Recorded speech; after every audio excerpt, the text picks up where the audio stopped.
ఎటువంటి ప్రశ్నలైనా అడగొచ్చా, లేకపోతే నాకేమన్నా హద్దులు ఉన్నాయా? ప్రతి మనిషికి హద్దులు ఉంటాయి.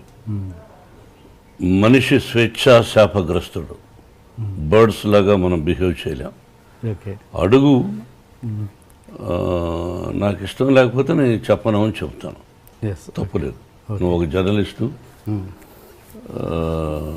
అడగాలనుకున్నావు, తప్పులేదు. ఓకే సార్, మామూలుగా ఇండస్ట్రీలో ఆ సహకరించడంలో నేను కొంచెం గిల్లే ప్రయత్నాలు చేయొచ్చు. ఇండస్ట్రీలో గౌరవాల్లో 2 రకాలు ఉంటాయండి. ఒకటి అబ్బో మహానుభావుడు అని భక్తితో ఇచ్చే గౌరవం, ఇంకొకటి అబ్బో వీటితో మనకెందుకులే అని భయంతో ఇచ్చే గౌరవం. ఇండస్ట్రీ మీకు ఎలాంటి గౌరవాన్ని ఇస్తుంది? మోహన్ బాబు గారికి ఎలాంటి గౌరవం ఇస్తుంది ఇండస్ట్రీ? ఎలా చెప్పగలం బ్రదర్? కనిపించిన వాళ్ళు ప్రేమగాను పలకరిస్తారు, కోపంగా పలకరించరు. ఆ కోపం వెనక ప్రేమగా చాలామంది నవ్వుతూ ఉంటారు. అది విషపు నవ్వా, ప్రేమతో కూడిన నవ్వా అనేది how can we judge as a human being? నేను ఎవరికి చెడు చేయలే, మనసా వాచ చెడు చేయలే. నా సినిమా పరిశ్రమ కళామ తల్లి. నేను నిర్మాతగా నా నటీనటులు నా సినిమాలో చేసేవాళ్ళు ఏమన్నా ఆలస్యంగా వచ్చి కోప్పడ్డాలు జరుగుతాయి. దానికి బ్యాడ్ ప్రాపగండా ఎక్కువ చేశారు. అయ్యో మోహన్ బాబుతో ఎందుకు అనేది కూడా తోటి హీరోలు అనుకుంటే కూడా నాకంటే తక్కువ స్థాయి, అంటే ఆలస్యంగా అంటే లేటుగా వచ్చినటువంటి హీరోలు నాతో సరిసమానంగా ఒక ముందు వెనక అటు ఇటు నాకంటే ముందు వచ్చిన హీరోలు ఎవరూ చెప్పలేదు. కానీ నా తర్వాత ఇండస్ట్రీకి వచ్చిన కొంతమంది హీరోలు పండుగట్టుకొని వాళ్ళ గ్రూపులో కొంతమంది నన్ను గురించి బ్యాడ్ ప్రాపగండా చేశారు. అతని పక్కన హీరోయిన్స్తో ఎలా అనేవాళ్ళు, ఆ హీరోయిన్ లేటుగా వచ్చిందనుకో, 9కి రావాల్సిన అమ్మాయి 10:30కి వచ్చిందనుకో, ఆ అమ్మాయి వచ్చేలోపుగా హీరో కానీ నిర్మాత కానీ దర్శకుడు కానీ భయంకరంగా తిట్టుకునేవాడు. ఆ అమ్మాయి వస్తానే ఆ హీరో హాయ్ అని సరదాగా మాట్లాడుకొని ఏమీ తెలియనట్టు 1 గంట 2 గంటల అయిన తర్వాత అవును విషయం ఓకే నెక్స్ట్ పిక్చర్ ఏంటి అని వీడు అడిగేవాడు. ఆ అమ్మాయి మామూలుగా XYZ మోహన్ బాబు గారు కూడా ఉన్నారు. మోహన్ బాబా, మోహన్ బాబు యాక్ట్ చేస్తుందిరా అంటే వాడేమనేవాడు, ఆ అమ్మాయి వాట్ హ్యాపెన్ అంటుంది. ఇప్పుడు అందరికీ మనకు తెలుగు తెలిసిన ముఖాలు లేవు కదా, అందరూ అడుక్కు తింటున్నారు కదా. అందరం ఇది ఇతర నార్త్ ఇండియాకి పోయి వాళ్ళందరూ ఒకప్పుడు మన మీద పడేవాళ్ళు, ఇప్పుడు మనోళ్ళు అక్కడ పోయి ఎర్రతోలు ఉంటే చాలు, అది యాక్టరా గేక్టరా లేదు, అందరం అలా చేస్తున్నాం. అందరిలో నేను ఒకటి అనుకో, అడుక్కు తింటున్నారు. వాళ్ళు అక్కడ ఉండే స్థానం, వాళ్ళ ఇళ్ళు కొంతమంది చూస్తే వారం రోజులు భోంచేయం వాళ్ళు ఉండే ఫ్లాట్స్. వాళ్ళకి ఇక్కడ మన నిర్మాతలు వస్తానే అక్కడి నుంచే స్పెషల్ ఫ్లైట్, అదే బిజినెస్ క్లాస్, 5 మంది 6 మంది ప్రయాణం ఒప్పుకుంటాడు. వీడు ఇక్కడికి వస్తాడు, 5 స్టార్ హోటల్, అందులో స్వీట్ రూమ్ అంటారు. ఇవన్నీ అలవాటు చేసింది ఎవర్రా అంటే నిర్మాతలు, వారితో పాటు దర్శకులు కొంతమంది. ఆ దీనిలో ప్రక్రియలో అప్పుడు ఆటోమేటిక్గా హీరోయిన్ ఏమనుకుంటుంది, ఏమడుగుతుంది, చెప్పయా అనేవాడు. ఏం లేదు ఇక్కడ 10:30కి వచ్చినా మేము ఒప్పుకున్నాము, రేపు అక్కడ పో తెలుస్తుంది.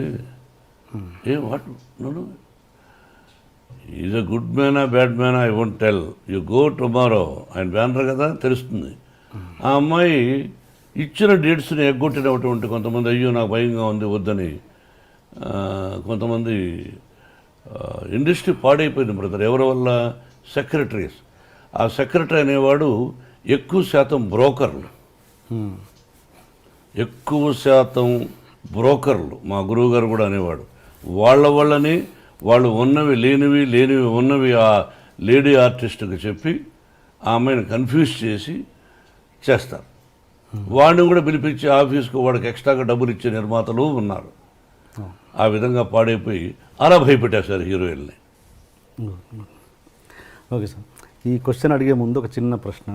మీరు మామూలుగా వాయిస్ అంటే డైలాగ్ డెలివరీలో ఒక స్పెషలైజేషన్ ఉంది మీకు. అది ఎలా అంటే మీరు దానికోసం ఏమైనా వాయిస్ ఎక్సర్సైజ్ చేస్తారా, లేదు జస్ట్ కేవలం దేవుడిచ్చిన వరం అవి మీ వాయిస్?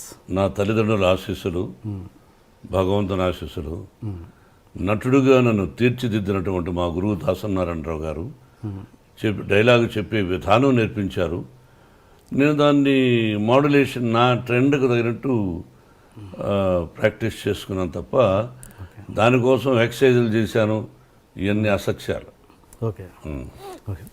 అంటే ఇప్పుడు ఉన్న యంగ్ జనరేషను మీలోని నటుడిని కోల్పోతున్నారన్నది అంటే మీ వాయిస్ మీద, మీ నటన మీద ఒక పిచ్చి వీరాభిమానిగా అడుగుతున్న ప్రశ్న ఇది, ఒక బాధ్యతతో. ఇప్పుడున్న జనరేషన్ డైరెక్టర్లు ఎవరైనా కూడా మీలోని నటుడిని తీసుకోవడానికి దూరం అవుతున్నారంటే మీరేమంటారు? అసలు వాళ్ళకి ఆ స్పేసే మీరు ఇవ్వట్లేదంటే ఏమంటారు? అది అసత్యం.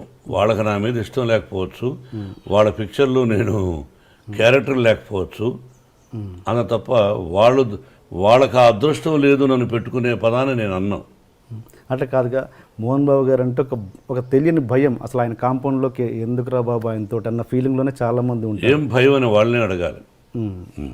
మీరు ఆ ప్రశ్న నన్ను వేసే ముందు మోహన్ బాబు గారు అంటే ఏమిటి భయం, నీకు 7 గంటల కంటే 6:30కు వస్తాడా రాడా, ఆయన ఒక సినిమాకు ఒక అమౌంట్ మాట్లాడుకున్న తర్వాత ఎక్కువ ఏమని అడిగాడా, మీకు తెలుసా? అది మీరు మొన్న వచ్చారు దర్శకులుగా, మేధావులు భారతదేశంలో దర్శకుడు అనే పదానికి అర్థం చెప్పిన వాళ్ళతో యాక్ట్ చేశా.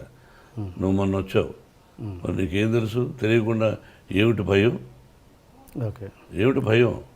నీతో నువ్వు సెలెక్ట్ చేసుకున్న వాళ్ళ ఆ ఆర్టిస్ట్ అందరూ కోసం నువ్వు భయపడవా? చెప్పు. ఓకే, అంటే ఓకే, అంటే తెలియని ఒక భయం అయితే క్రియేట్ అయింది కదా, అది ఎందుకు క్రియేట్ అయింది అంటే నా సిన్సియారిటీని చూసి, నా డిసిప్లిన్ చూసి, నా పద్ధతులు చూసి కరెక్ట్గా వస్తాడు.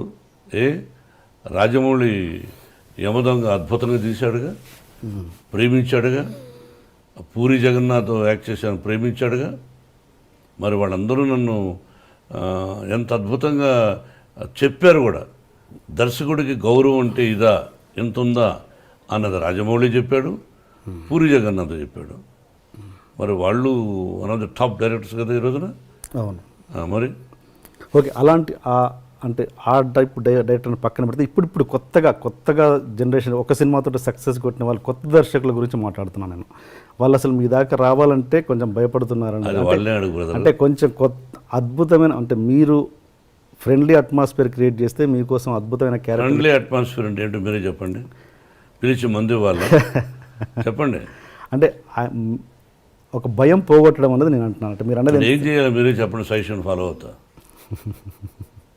మన మిమ్మల్ని క్లబ్కి తీసుకెళ్ళమంటారా, బాంబే తీసుకెళ్ళమంటారా, ఢిల్లీ తీసుకెళ్ళమంటారా, నా ఇంటికి పిలిచి డైలీ విస్కీ నాకు తెలియదు సార్. అంటే మీరు తెలియనప్పుడు ఎలా వేస్తారు క్వశ్చన్? మీరంటే ఒక భయం అయితే ఉంది ఇండస్ట్రీ. క్వశ్చన్ ఎందుకు వేస్తారు మీరు? తెలియనప్పుడు ఎలా వేస్తారు? వాళ్ళనే అడగాలి. ఎవరైతే భయపడుతున్నారో ఎందుకు భయపడుతున్నారని మీరు అడగాలి. అడిగినప్పుడు he will give you answer. After that you come and ask me. Okay, అంటే నా బాధ ఏంటంటే సార్, మీకోసం అద్భుతమైన క్యారెక్టర్లు రాసేవాళ్ళు. నాకు అర్థమైంది మీ మనసులో మీరు మంచి నటులు బయట యాక్ట్ చేస్తే బాగుండు కదా అని. అది వాళ్ళు చెప్పాలి బ్రదర్, టు బి ఫ్రాంక్. ఇది నేను సీరియస్గా మాట్లాడేది కదా, సరదాగా మాట్లాడుకుంటున్నాం. You are not my enemy, I'm not your enemy. అది వాళ్ళని అడగాలి. తర్వాత నా టాలెంట్ వాళ్ళకి నచ్చచ్చు, నచ్చకపోవచ్చు అనుకోవచ్చుగా. టాలెంట్ విషయంలో నచ్చకపోవడం అంటే ఏముండదు సార్, కేవలం అదొకటే. ఎక్కువ నాకు తెలిసినంత వరకు సిన్సియారిటీ బ్రదర్, అంతే. ఓకే, నాకు యాక్ట్ చేయడానికి అభ్యంతరం ఏముంది? కాకపోతే ఎక్కువ శాతం ఈ మధ్య నేను వద్దులే అనుకున్నా పిల్లల కోసమని. విష్ణు, మనోజ్ యాక్ట్ చేస్తున్నారు, చాలు చేసింది. కొంతకాలం విద్యానికేతన్ ఎడ్యుకేషన్ ఇన్స్టిట్యూషన్స్ పెట్టాం, దానిలో ఎక్కువ శాతం టైం గడిపి ఇక్కడ మనవడు మనవరాండ్రు చూసుకుంటూ అటు ఇటు అట్లా స్పెండ్ చేస్తున్నాను తప్ప అదే హ్యాపీనెస్. ఓకే, అందుకే సంవత్సరానికి ఒక సినిమా చాలని అనుకున్నా. ఓకే, మీరు పూరి జగన్నాథ్ గారితో చేస్తున్నప్పుడు మీ వర్క్ రిలేషన్ ఎలా ఉంది సార్? I like him. ఎక్కడ బాగుంది.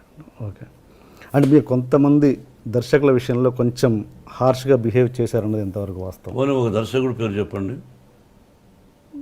డైరెక్టర్ సూర్యకిరణ్ని మీరు చేసుకున్నారన్నది ఎంత? ఈ రోజున సూర్యకిరణ్ ఆ విధంగా చెబితే మీకు నా యావదాస్తిని మీకు ఇచ్చేస్తా, ఓకే యావదాస్తిని మీకు ఇచ్చేస్తా ఈ రోజుకి అతను చెప్పిన ఓకే డన్. రాసేస్తా ఎంటీ పేపర్ మీద. మామూలుగా మీకు ఇన్ని క్రాఫ్ట్స్ మీద కమాండ్ ఉంది కదా, నాకు తెలిసి మీరు ఒక గొప్ప నటులు అండ్ స్క్రిప్ట్ మీద కమాండ్ ఉంది, ఫైట్స్ మీద కమాండ్ ఉంది, అన్నిటి మీద ఎక్కువ కమాండ్ ఉంది. బట్ మీరు డైరెక్షన్ చేయాలని మీరు ఎందుకు అనుకోలేదు ఇప్పుడు? అంటే చాలామంది సెలబ్రిటీస్ కంటే మీరు అర్హులు. అన్నిటి మీద కమాండ్ ఉంది, 24 క్రాఫ్ట్స్ నాకు తెలుసు అనడం అవివేకం, మూర్ఖత్వం. తెలుసుంటే నేను ఫెయిల్యూర్స్ ఎందుకు తీశాను, ఫెయిల్యూర్స్ ఎందుకు వచ్చాయి తీశానని చెప్పను. ఎందుకు వచ్చాయి ఫెయిల్యూర్స్? అలా చెప్తే ఎవరు పూర్తి కమాండ్ ఎవరికీ ఉండదు అండి. మా గురువు గారు కూడా అది 24 క్రాఫ్ట్స్ ఆయన హెల్ప్ చేశాడు, ఓకే గౌరవించాడు, అట్లా వెనకేసుకొచ్చేవాడు. అన్నీ తెలుసు అని అన్నాను, తెలుసు కొంత భాగం వరకు బాగా తెలుసు, కానీ సక్సెస్ అనేది మన చేతుల్లో ఉండదు. ఒకటి దర్శకుడిగా చాలా కష్టం బ్రదర్. ఓకే సార్, ఇంకా మళ్ళీ ఈ క్వశ్చన్ అడిగే ముందు మళ్ళీ ఈ క్వశ్చన్ ఎందుకు అడుగుతున్నారు, మీ ప్రూఫ్ ఏమైనా ఉందా అని అడగండి. మామూలుగా ఒపీనియన్ మీ ముందు పెడుతున్నాను నేను అంతే. ఏంటంటే మోహన్ బాబు గారు రౌడీజం చేసి సెటిల్మెంట్ చేసి అలా పైకి వచ్చారు అన్నది ఎంతవరకు బిగినింగ్ కెరీర్ నచ్చి? I'm very happy for that question. ఒక్కటి ప్రూవ్ చేస్తే మీకు అర్థమైందా? ఒక్కటి మోహన్ బాబు గారు పలానా చోట చేశారని చెప్పిన రోజున మీ ముందే కాల్చుకుంది అనిపోతాను, అంత పదం అన్నాను. అండ్ ఇంకోటి అదే మాట అనేవాళ్ళు ఇది కూడా అంటారు, మోహన్ బాబు గారు దాసరి గారికి, పరిటాల రవికి అండ్ రజనీకాంత్కి బినామీ అని. ఇది కూడా క్లియర్ చేయండి. అన్నం తినేవాళ్ళు ఎవరు అదే చెప్పరు. అన్నం తింటారు చూసారా, మా ఊర్లో అన్నం అంటే సంగటి కూడా అన్నమే, గంజి కూడా అన్నమే. అది తినేవాళ్ళు ఎవరు అది చెప్పరు. ఉంటే సినిమాలకు అప్పు ఎందుకు చేస్తాం, అది ఇంకంతే, ఒకటే ఆన్సర్. ఓకే, మామూలుగా ఇండస్ట్రీలో దాసరి గారికి, రాఘవేంద్రరావు గారికి ఎంతో కొంత అంటే వాళ్ళు ఎంత మాట్లాడుకున్నా కూడా ప్రొఫెషనల్ రైవలరీ అనేది ఉంటుంది. నాకు తెలిసినంత వరకు లేదు, లేదా? అసలు ఇద్దరు ఒకరినొకరు బాగా ప్రేమించుకునేవాళ్ళు. ఛాలెంజ్ ఉండేది మన మనసులో, ఆయన మనసులో. రాఘవేంద్రరావు గారు ఒక హిట్ ఇస్తే అరే దానికంటే గొప్ప హిట్ ఇవ్వాలి మనం అనే తాపత్రయం ఆయన ఉండుండొచ్చు. ఓకే, ఇద్దరు మంచివాళ్ళు, ఒకరినొకరిని ప్రేమించుకుంటారు. ఓకే, ఇద్దరూ నన్ను ప్రేమిస్తారు. ఓకే ఓకే, దానికి క్వశ్చనే లేదు. మీరిద్దరు వాళ్ళతో క్లోజ్గా ఎలా ఉండగలిగారు అన్నది నా క్వశ్చన్. ఇద్దరు నా మంచితనం వాళ్ళకి ఇష్టపడ్డారు, అందుకే రాఘవేంద్రరావు గారు కూడా సొంత సినిమాలు పెట్టుకున్నాడు. ఆ సినిమా సూపర్ హిట్ అయింది, అల్లరి మొగుడు. ఆ కుటుంబంతోనే నాకు సన్నిహిత సంబంధాలు ఉన్నాయి. ఓకే, సరదాగా ఘర్షణ పడతాం సరదా, అంతేగాని జీవితంలో అతను నాకు చెడు తలపెట్టడు, నేను అతను చెడు తలపెట్టను. ఓకే, అండ్ మీరు పెద్ద వంశీ గారితో ఒక సినిమా చేశారండి, డిటెక్టివ్ నారద అని. ఫ్లాప్. ఆ సినిమా చేస్తున్నప్పుడే వంశీ గారి చేస్తున్నప్పుడు కొద్ది సినిమా చేసిన తర్వాత ఆయన వర్క్ నచ్చో నచ్చో తర్వాత సినిమా కూడా చేస్తానని ఆయనతో మీరు మాట ఇచ్చిన మాట వాస్తవమా కాదా? సినిమా మళ్ళీ ఈ సినిమా అయిన తర్వాత నా సినిమా నువ్వు చేయాల్సి వస్తుంది, ఓన్ బ్యానర్లను డబ్బులు కూడా ఇచ్చారు. ఈ రోజుకు మీరు ఇల్లు అడిగినా చెప్తాడు. ఈ రోజుకి అతని మీద నాకు గౌరవం ఉంది. సినిమా ఫ్లాప్ అయినంత మాత్రం అసమర్థుడు కాదు, అతను సమర్థుడే. ఫ్లాప్ బట్ ఆ ఫ్లాప్ అవడం వల్ల కంటిన్యూ చేయలేదు ఆ సినిమా. అంతగా ఎవరైనంతగా వ్యాపారమేగా. నేను హీరోగా పనికిరానప్పుడు నన్ను పెట్టుకోరుగా మీరు, వ్యాపారం అంతే. దాసరి గారి టాపిక్ దగ్గర ఆగిపోయాం మనం. ఆయన మీరు విపరీతంగా గౌరవిస్తారు గురువు గారని, బట్ తెలియకుండానే ఆయన్ని చాలా భయపడుతుంటారట ప్రేమతో. ఎవరు? మీరు. అంటే బిగినింగ్లో భయపడేవాడిని. మీరు భయపడ్డం కాదు, మీరే ఆయన భయపడేవారంట. లేదా? ఆయన ఎవరికి భయపడ్డు. నేనంటే ఆ ప్రేమతో అదే అట్లా. దాసనారాయణరావు గారు నాకు భయపడతారు అని ఆయన లేని టైంలో నన్ను మీరు అడగకూడదు, నేను చెప్పకూడదు. ఆయన ఉన్నప్పుడైతే ఆయన ముందుగానే చాలా విషయాలు చెప్పేవాడిని. ఆయన నాకు భయపడతారనే పదాన్ని ఇప్పుడు చెప్పకూడదు. మీన్స్ ప్రేమతో నేను అది సీరియస్ కాదు. నా ప్రేమకు భయపడచ్చు, యా అంతేగాని is a great man. Yeah మీరు దాసరి గారు రాఘవేంద్రరావు గారి ఇద్దరికి మార్కులు వేయాలంటే మీరు ఎవరికి వేస్తారు మీ సినిమాలలో? ఒక్క 0.5% అయినా. ఇద్దరూ మేధావులే. దాసనారాయణ గారు ఆయనకు ఆయన, రాఘవేంద్ర గారు ఆయనకు ఆయన. ఇద్దరిలోనే ఎక్కువ ఫస్ట్ ఎవరంటే దాసనారాయణ గారు. యా హీఈస్ అంటే గురువు గారు అని అది తీసేసి, గురువు గారు అన్న పదం తీసేసి ఇద్దరిని డైరెక్టర్స్గా చూస్తే మరి అక్కడ బాపు గారు కూడా ఉన్నారు, ఆయన చాలా గొప్ప వ్యక్తి. అంటే మీరు ఇద్దరు ఎక్కువ వీళ్ళతో చేశారు కాబట్టి అడుగుతున్నాను. చేయడమే కాదు, అతి సన్నిహితుడు. యా అది నేను చెప్పడానికి కష్టం. నా వయసు నా టాలెంట్ చాలదు. అండ్ వీళ్ళిద్దరిని పక్కన పెడితే, ఒక బాపు గారు కూడా పక్కన పెడితే, ఇప్పుడున్న జనరేషన్లో అంటే మీరు చేసిన సినిమాలలో ఎవరు బెస్ట్ అనిపించవచ్చు? బెస్ట్ చెప్తారు మీరు? ఇది మీరు చేసిన అన్ని సినిమాలలో దాసరి గారు రాఘవేంద్రరావు గారిని పక్కన పెట్టి, బాపు గారిని కూడా పక్కన పెట్టి, వేరే ఒక డైరెక్టర్ పేరు చెప్పండి, మంచి బెస్ట్ డైరెక్టర్ అని. కేఎస్ఆర్ దాస్ గారు ఉండేవారు. ఓకే. అండ్ ఇప్పుడు యంగ్ జనరేషన్లో రవిరాజ పినిశెట్టి, యా కేఎస్ఆర్ దాస్ గారు అప్పుడు, ఆ జనరేషన్ తర్వాత రవిరాజ పినిశెట్టి, బి గోపాల్. ఎస్. అండ్ ఇప్పుడున్న యంగ్ జనరేషన్లో మీకు నచ్చిన డైరెక్టర్, ఫలానా డైరెక్టర్తో నాకు చేయాలని ఉంది అని మీకు ఏమైనా కోరిక? నాకు ఎవరితోనూ చేయాలనే దురద లేదు. ఓకే. సో మీకు నచ్చిన ఇప్పుడు జనరేషన్ డైరెక్టర్స్ అందరూ ఇష్టమే, అందరినీ ప్రేమిస్తా, అందరినీ గౌరవిస్తా.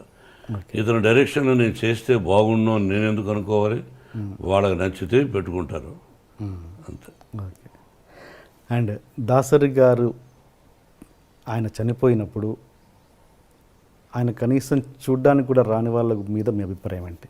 అది వాళ్ళ సంస్కారం, వాళ్ళ విజ్ఞత, అంతే. మీరు ఎప్పుడు ప్రతి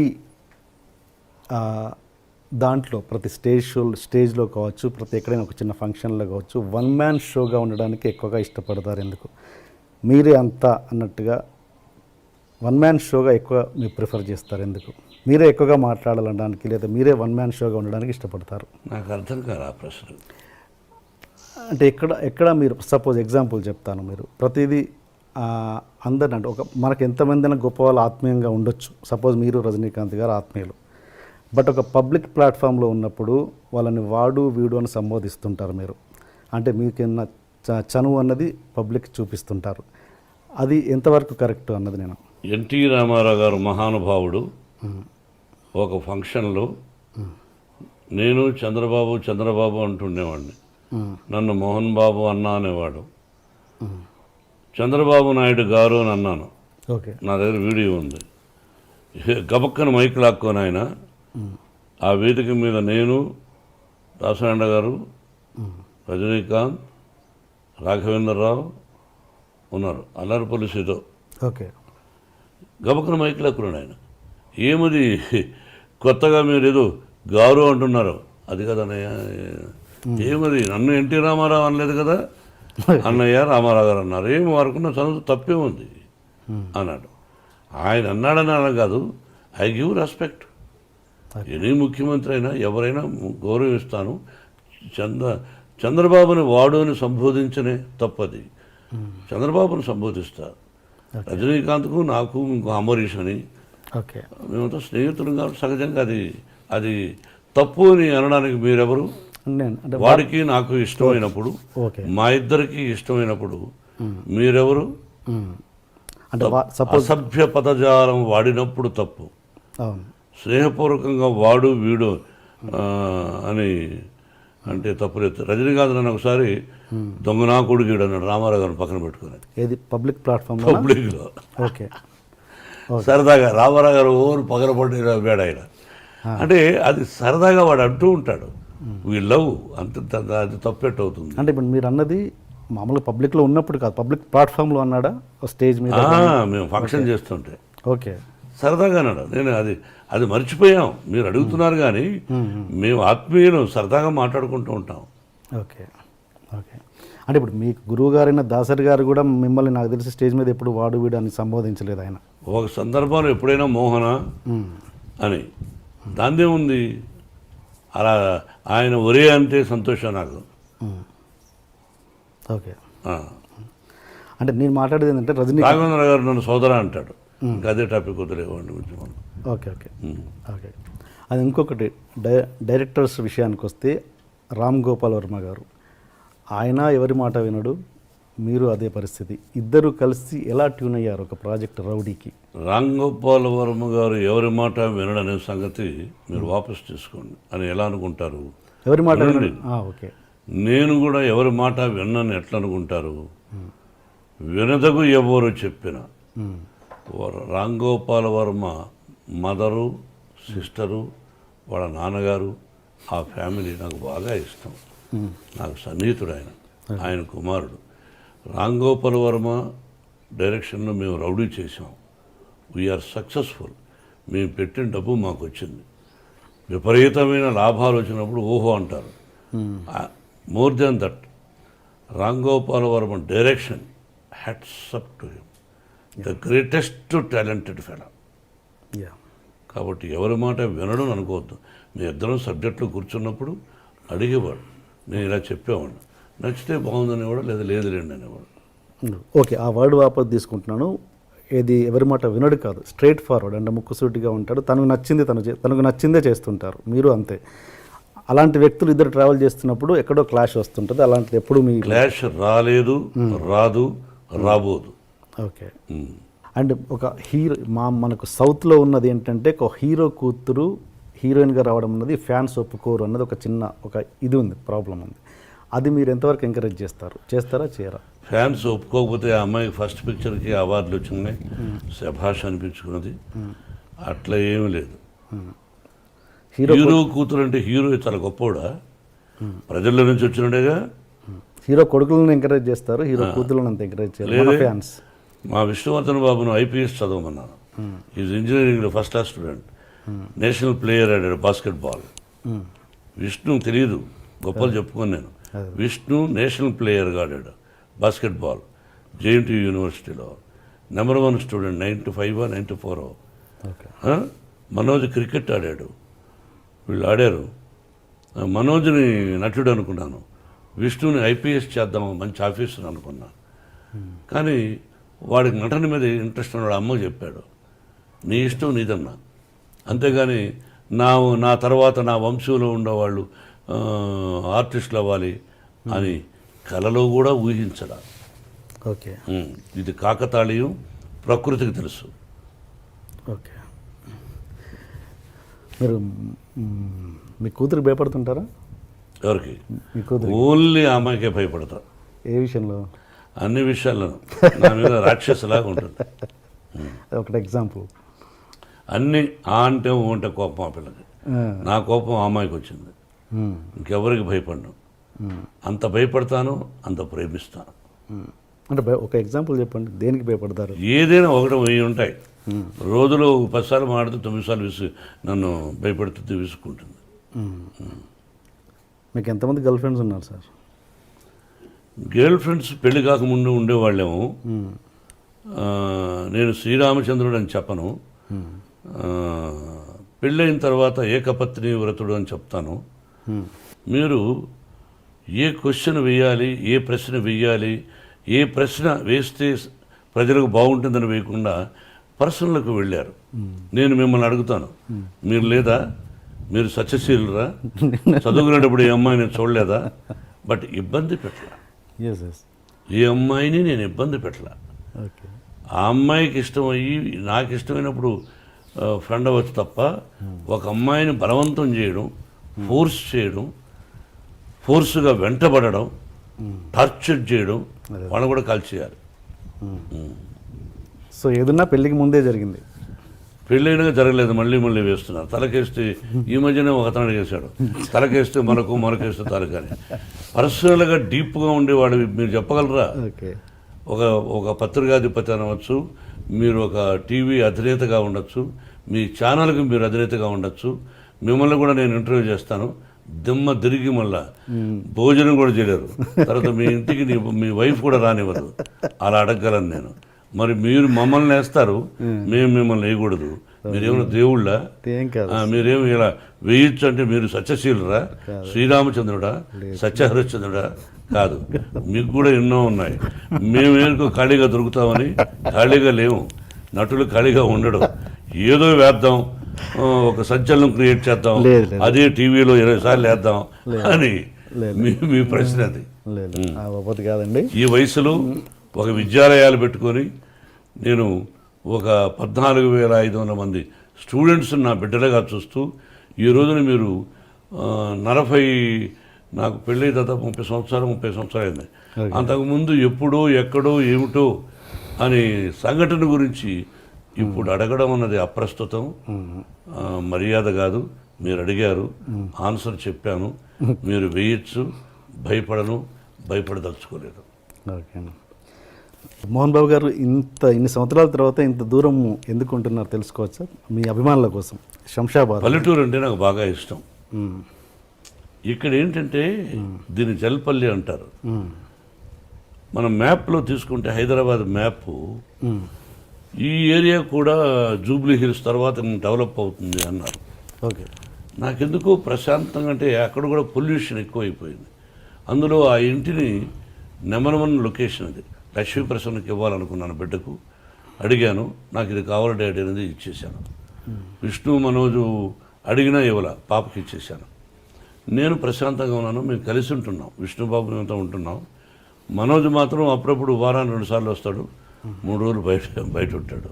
మళ్ళీ ప్రొఫెషనల్కి వస్తే, గతంలో మీరు చిరంజీవి గారితో చాలా సినిమాలు చేశారు, కాంబినేషన్లో విలన్గా, 2 హీరోలుగా చాలా చేశారు.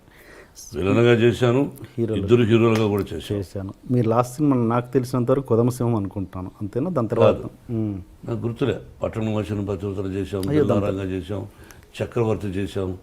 దాని తర్వాత కొదమసింహం. ఏమో గుర్తులే. కొదమసింహం లాస్ట్ చివరి సినిమా. ఏదైనా ప్రత్యేకమైన కారణాలు ఉన్నాయా మీరు మళ్ళీ చేయకపోవడానికి? చిరంజీవి అడిగితే ఇప్పుడు చేస్తారు. సైరాలో చేస్తారా అడిగితే? ఎందుకు చేయను? అంతేనా? ఓకే. చేయదని ఎవరికైనా చెప్పానా? అదేగా. అంటే ఏదైనా కారణాలు ఉన్నాయా గ్యాప్ రావడానికి అని? నిజమైన కారణాలు నాకు తెలిసిలేవు, అతనికి లేవు అని నేను అనుకుంటాను. వంశపారపర్యంగా ఎవరు మీ ఇదనుకుంటున్నారు? మీ ఏమంటారు, మంచు లక్ష్మి గారా, మన ఎవరు, మనోజ్ అండ్ విష్ణు, ముగ్గురిట్లో ఎవరు మీ కెరియర్ని కొనసాగిస్తారు? Means acting career. సారీ, మీరు యాక్టింగ్ కెరియర్, కుటుంబ పరంగా మీ కుటుంబ acting career. I'm talking about acting career. కొంతమంది ఏం చేస్తున్నారంటే వంశం అన్నా అనుకోండి, వాళ్ళు వేరే విధంగా అంటున్నారు. ఓహో, ఈయన వంశం ఏమిటి అని. అంటే మా నాన్నగారు టీచరు, మా తాతగారు మామూలు ఇదిగా ఉండేవారు, నేను భక్తవత్సల నాయుడుగా మామూలుగా ఉండేవాడిని. ఏ విషయం, మేమేమో రాజులం కాదు, రాజవంశం అని చెప్పుకోవడానికి కష్టపడి వచ్చిన వాడం, మధ్యతరగతి కుటుంబం వాడం. కుటుంబంలో మీరేమన్నారు? కుటుంబంలో యాక్టింగ్ కెరియర్, మీ నేను టాకింగ్ అబౌట్ యాక్టింగ్ కెరియర్. మన చేతుల్లో ఏమీ లేదు బ్రదర్. వాళ్ళ ఇక్కడ సినిమా రంగం అనేది అదృష్టంతో కూడా కూడుకున్న పని. వాళ్ళు యాక్టింగ్ పనికొస్తారా పనికిరారా అని అడిగారు అనుకో డైరెక్ట్గా. నా బిడ్డలు 3 అత్యద్భుతమైన నటులు, ఏ పాత్రనైనా అవలీలగా పోషించగలిగినటువంటి నటులు. సక్సెస్ ఫెయిల్యూర్స్ అనేది కామన్. వాళ్ళు సక్సెస్ఫుల్ ఆర్టిస్టులు, ప్రజల చేత శభాష్ అనిపించుకున్న వాళ్ళు. కాబట్టి వాళ్ళు మంచి కథలు వినుకున్నా అదృష్టవశాత్తు కొన్ని అటు ఇటు అవుతాయి, కొన్ని హిట్ అవుతాయి. It is not in our hands. I wish 3 ఈ రంగంలో రాణించాలని, ఇదే రంగంతో పాటు ఇంకేదైనా వ్యాపారం చేసుకోవాలని కోరుకుంటున్నాను. మీరు మంచులక్ష్మి గారు కలిసి యాక్ట్ చేసే సందర్భం ఎప్పుడు రావచ్చా? మీరు కథ తీసుకురండి, చేస్తాను. అలాంటి ఉద్దేశాలు చెప్పారుగా, మంచి కథ తండ్రి చేస్తాను. ఆ అమ్మాయికి ఒక పొగరుంది నా ముందు, నేను చాలా గొప్ప నటిని. నాకు ఇంకా అహంకారమా పొగర రకరకాలుగా ఉంది. నా ఎదురుగా ఎవరినో యాక్ట్ చేస్తే వాళ్ళకంటే నేను శభాష్ అనిపించుకోవాలి, నేను శభాష్ అనిపించుకోవాలి సినిమా అనే పొగరు నాకు ఉంది. సినిమా ఎవరైనా కథ తయారు చేసుకోవడం చేద్దాం. ఆ అమ్మాయిని ఏ సీన్లో కనిపించలేకుండా చేస్తాను. ఓకే. ఓకే. నటుడుగా. అండ్ ఇంకా మీరు ఈ కమర్షియల్ ఎలిమెంట్స్ పక్కన పెట్టి లైక్ మీరు బాలీవుడ్లో దంగల్ లాంటి సినిమాలు, అలాంటి సినిమా దంగల్ అమీర్ ఖాన్ చేశాడు దంగల్ అంటే అమ్మాయితో అమ్మాయిలు పైకి రావడం, కుస్తీ యా అలాంటి అంటే ఎలాంటి కమర్షియల్ ఎలిమెంట్స్ లేకుండా ఈ పాటలు ఫైట్లు ఇలాంటివి లేకుండా మీలాంటి నటులే చేయగలరు కదా అద్భుతమైన నటన. అలాంటివి ఎందుకు చేయలేకపోతున్నారు మన హీరోలు? తీయాలని మన హీరో ఇతరుల గురించి నేను మాట్లాడను. నేను తీయాలని కోరుకుంది. ఈ మధ్య నాకు 2-3 ఫెయిల్యూర్స్ వచ్చాయి, అందుకని డబ్బు పోగొట్టుకున్నాను. ఇప్పుడు ఈ సినిమా గాయత్రి హిట్ అయింది అనుకోండి, ఆ టైప్ ఆఫ్ కథ ఎవరైనా తెచ్చారనుకోండి, అది ప్రాక్టికల్. కొంతమంది ధైర్యం చేస్తారు. నేను కొన్ని సినిమాలు ధైర్యం చేశాను, మీకు అర్థమైందా? కాబట్టి ధైర్యే సాహసే లక్ష్మి అంటే ఇక్కడ లక్ష్మి ఉండాలి. ధైర్యే సాహసే లక్ష్మి అన్నారు అంటే లక్ష్మి ఉంటేనే ధైర్యం వస్తుంది. అదే నీకు అర్థం కదా? అటువంటి చేయడానికి నాకు అభ్యంతరం లేదు. అండ్ ఇంకొకటి, ఇప్పుడు అవార్డ్స్ అనేవి డివైడ్ అయ్యాయి తెలంగాణ ఆంధ్రాకి, అది ఎంతవరకు కరెక్ట్? 2 రాష్ట్రాలు విడిపోయినప్పుడు 2 రాష్ట్రాల ముఖ్యమంత్రులు అలా డివైడ్గా పెట్టుకోవడంలో తప్పు లేదు, తప్పే కాదు అది. తెలంగాణ రాష్ట్రానికి ఒక అవార్డు అని, వాళ్ళకు ఒక సింబల్ అని, ఆంధ్ర రాష్ట్రానికి ఒక సింబల్ అని అలా పెట్టుకొని చేసుకుంటే అది తప్పు కాదు. బట్ అందులో తెలంగాణ వాళ్ళే ఉండాలనా, ఇందులో ఆంధ్ర వాళ్ళే ఉండాలనా, లేదా మొత్తం కలకి డివైడ్ చేసి ఇస్తారని? అది వాళ్ళ ఇష్టం, అది ముఖ్యమంత్రుల ఇష్టం. అది మిక్స్డ్ చేసినప్పుడు 2 ఎందుకు అన్నది అది ముఖ్యమంత్రులను అడగాలి అలా జరిగినప్పుడు. Okay sir. And Chandrababu Naidu గారి గురించి ఒక కొత్త విషయం తెలిసింది. మీరు ఒక ఫంక్షన్లో ఏదో చంద్రబాబు నాయుడు గారితో డాన్స్ చేయించారంటే, అది ఇప్పటికీ వీడియో ఎక్కడా లీక్ లేదు, చేయించారా? అది ఎవరిదో నిశ్చయితాంబరం, అప్పుడు అందరూ డ్యాన్స్ చేస్తున్నారు, ఎవరితో గుర్తులే. అన్నయ్య గారి కుటుంబంలోనే చంద్రబాబు దూరం నిలబడి చంద్రబాబు రా అని చెప్పి పిలిచి మైక్లో వచ్చి డ్యాన్స్ చేయవా అని చెప్పి చేయించాను. అది మీ దగ్గర ఉందా వీడియో? నా దగ్గర లేదు. ఓకే, ఒకవేళ ఉన్నా నేను అది ప్రదర్శించకూడదు, నా దగ్గర లేదు. ఓకే. అండ్ ఇంకొకటి సార్, మీరు ఇంత గొప్ప వ్యక్తిత్వం ఉండి అక్కడక్కడ మీరు ఒక ఇంటర్వ్యూస్లలో కావచ్చు, పబ్లిక్లలో కొంచెం తక్కువ విధంగా ఇదవుతారు. ఏంటంటే ఒక ఎగ్జాంపుల్, సపోజ్ మొన్న ఏదో షో చూశాను, దాంట్లో కీరవాణి గారిని యమదొంగ ప్రమోషన్లో మీరు నా భోజనానికి పిలవలేదు అని చెప్పేసి చిన్న చిన్న విషయాలకు మీరు అలుగుతుంటారు. ఎందుకు భోజనానికి పిలవలేదు అని కీరవాణి గారిని, కోదండరామరెడ్డి గారిని ఒక షోలో మీరు తర్వాత సక్సెస్లో నన్ను పిలవలేదు, సరస్సు ఉండాలండి. ఒక పద్యం కూడా ఉంది, నేను మర్చిపోయినది, చెప్పండి. నాకు గుర్తులేదు. భాషలో నేను అంతే శివాజీ గారి దగ్గర పెద్ద వాళ్ళ దగ్గర నేర్చుకున్నా. సభలో మాట్లాడుతున్నప్పుడు చలోక్తులు కూడా ఉండాలి. ఓకే, చలోక్తులు లేకపోతే సభ కాదు. మీరు ఎన్ని అడిగారు, నవ్వుతూ కొన్ని, సీరియస్ కొన్ని, అవన్నీ సరస్సు ఉండాలి. ఓకే, అది మీ ఉద్దేశం?